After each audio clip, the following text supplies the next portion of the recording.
Here I am again, your teacher for this moment, and I am Sir Mark. Today, the lesson that we are going to discuss is all about solving quadratic equations by extracting square root. So in this video, you will learn how to solve the roots of quadratic equation by extracting square root.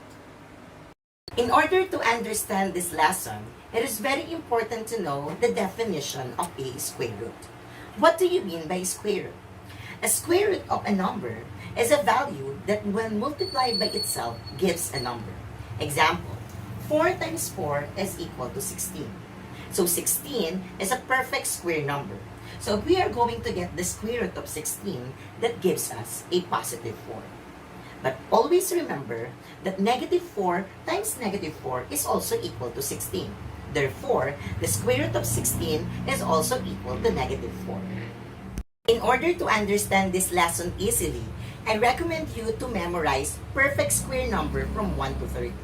So if I have here, 1 times 1 is equal to 1, which means that the square root of 1 is equal to 1. Then 2 times 2 is equal to 4, and the square root of 4 is equal to 2. Up to 30 times 30, which is equal to 900. Therefore, the square root of 900 is equal to 30. Now that you already familiarized yourself with perfect square number, you can now solve these equations. Example number 1. X squared minus 25 is equal to 0. If this is the given, the first thing that you need to do is to transpose negative 25 on the other side. Always take note, in transposing, do not forget to change the sign. So we will be having x squared is equal to 25. Then, extract square roots. So we have x is equal to positive and negative square root of 25.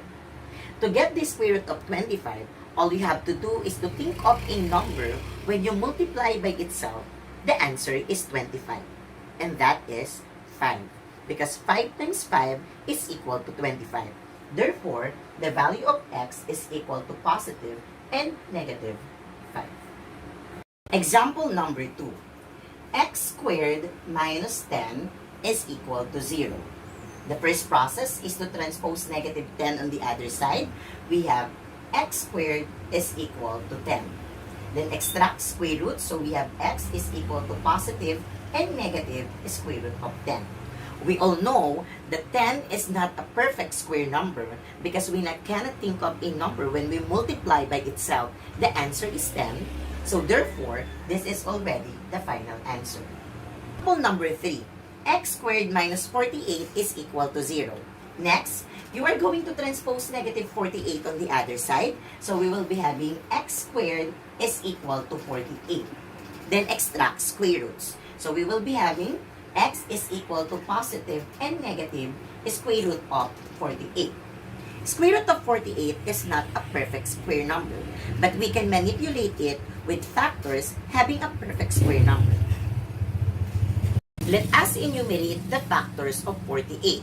And the factors of 48 are, we have 1 and 48, 2 and 24, 3 and 16, 4 and 12, and 6 and 8. Among these pairs of factors, we have two perfect square numbers, which are 4 and 16. But we are going to choose the bigger one, which is 16. So we have 3 times 16, which is equal to 48. Therefore, x is equal to positive and negative square root of 16 times 3. The square root of 16 is equal to 4. Therefore, we have x is equal to positive and negative 4 square root of 3. Example number 4. X squared plus 100 is equal to 0.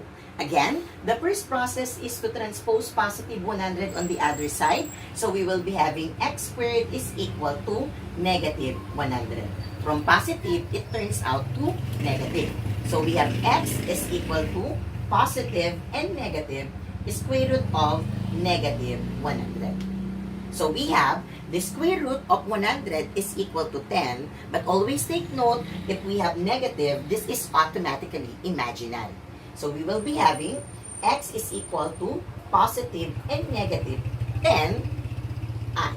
And this I represents imaginary. Example number 5. The quantity of x minus 3 squared is equal to 16. If this is the kind of given, the first process is to extract square root. So we have x is equal to positive and negative square root of 16. Then, we have x3 is equal to the square root of 16 is you are going to think of a number. When you multiply by itself, the answer is 16 and that is 4. So we have positive and negative 4. Then, transpose negative 3 on the other side. So we have x is equal to, from negative 3, it will become positive 3. Plus and minus 4. Then we have x is equal to, we are going to separate positive and negative. We have 3 plus 4, and the other one is 3 minus 4. 3 plus 4 is equal to 7, and 3 minus 4 is negative 1. Therefore, these are the roots of x. Example number 6. 4 times the quantity of x minus 5 squared is equal to 20. If this is the kind of given, the first thing that we need to do is to divide both sides by 4. So we can cancel this. So we will be having the quantity of x minus 5 squared is equal to 20 divided by 4 is equal to 5.